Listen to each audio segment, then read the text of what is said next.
ឯកឧត្តមរដ្ឋមន្ត្រីណេតភេត្រាវត្តមានរបស់អនុព័ន្ធយោធាបរទេសនៅតំបន់អានសេះជាង2ថ្ងៃក្រោយបាត់ឈប់បាញ់នៅឆ្នាំ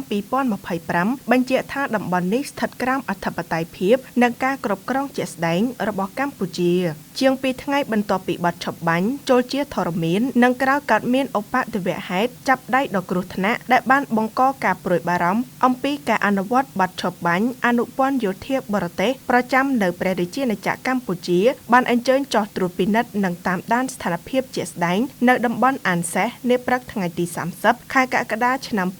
2025ក្រោមវត្តមានអ្នកសារព័ត៌មានជាតិនិងអន្តរជាតិជាច្រើនរូបនេះជាការលើកឡើងរបស់ឯកឧត្តមណេតភេត្រារដ្ឋមន្ត្រីក្រសួងព័ត៌មាននៅលើបណ្ដាញសង្គមផ្លូវការនៅថ្ងៃទី30ខែកក្កដាឆ្នាំ2026ឯកឧត្តមរដ្ឋមន្ត្រីបានបន្ថែមថាដំណើរទស្សនកិច្ចនេះបានបង្ហាញយ៉ាងច្បាស់នៅស្ថានភាពពិតនៅលើដីនិងក្លាយជាសក្ខីភាពអន្តរជាតិចំពោះផលវិបាកដែលបន្សល់ទុកដោយសង្គ្រាមឈ្លានពានរបស់យោធាថៃចាប់ពីថ្ងៃទី24ដល់ថ្ងៃទី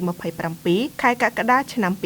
2025ក្នុងអំឡុងពេលនោះយោធាថៃបានព្យាយាមវាយលុកនិងកាន់កាប់តំបន់អានសេះប៉ុន្តែមិនអាចសម្រេចគោលបំណងបានឡើយផ្ទុយទៅវិញការវាយប្រហារបានបន្សល់ទុកនូវការបំផ្លិចបំផ្លាញអាស្រមនិងរូបសំណាកលោកតាអ៊ុំដែលជាទីគោរពសក្ការៈរបស់ប្រជាពលរដ្ឋកម្ពុជានិងជាផុតតាងនៃការប្រើកម្លាំងប្រដាប់អាវុធលើទឹកដីកម្ពុជាជាមួយគ្នានេះវត្តមានរបស់អនុព័ន្ធយោធាបរទេសនៅទីតាំងនេះមិនមែនជាការទស្សនកិច្ចធម្មតានោះទេប៉ុន្តែជាការសង្កេតការណ៍ដោយផ្ទាល់លើស្ថានភាពក្រោយបាត់ឈប់បាញ់អ្វីដែលពួកគេបានឃើញគឺជាសក្ខីភាពរស់អំពីផលប៉ះពាល់នៃសកម្មភាពយោធារបស់ថៃនិងជាការបញ្ជាក់ថាតំបន់អានសេះស្ថិតក្រោមអធិបតេយ្យភាពនិងការគ្រប់គ្រងជាក់ស្ដែងរបស់ព្រះរាជាណាចក្រកម្ពុជាទន្ទឹមនឹងនេះការបញ្ជាក់នេះស្របគ្នានឹងការបញ្យល់របស់មន្ត្រីជំនាញនៃរដ្ឋលេខាធិការដ្ឋានកិច្ចការព្រំដែនដែលបានបញ្ជាក់ថាតំបន់អានសេះស្ថិតក្នុងទឹកដីកម្ពុជា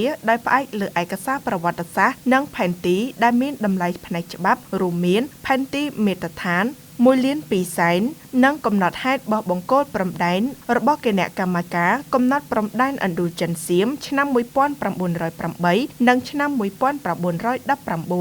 លើសពីនេះទៅទៀតសូម្បីតែផែនទី L7017 មាត្រដ្ឋាន 150,000 ដែលភាគីថៃរៀបចំដោយឯកតោភាគីក៏បង្ហាញភាពស្របគ្នាជាមួយការកំណត់ទីតាំងនេះក្នុងទឹកដីកម្ពុជាផងដែរឯកឧត្តមរដ្ឋមន្ត្រីបានបញ្ជាក់ថាហេតុដូច្នេះការចុះពិនិត្យរបស់អនុព័ន្ធយោធាបរទេសមិនត្រឹមតែជាការតាមដានការអនុវត្តបទឈប់បាញ់ប៉ុណ្ណោះទេប៉ុន្តែថែមទាំងបានផ្ដល់នូវសក្ខីភាពអន្តរជាតិអំពីការពិតនៅលើដីនិងអធិបតេយ្យភាពរបស់កម្ពុជាលើតំបន់អានសេះដែលជាមូលដ្ឋានទាំងលើការគ្រប់គ្រងជាក់ស្ដែងនិងលើឯកសារច្បាប់ប្រវត្តិសាស្ត្រដែលបានទទួលស្គាល់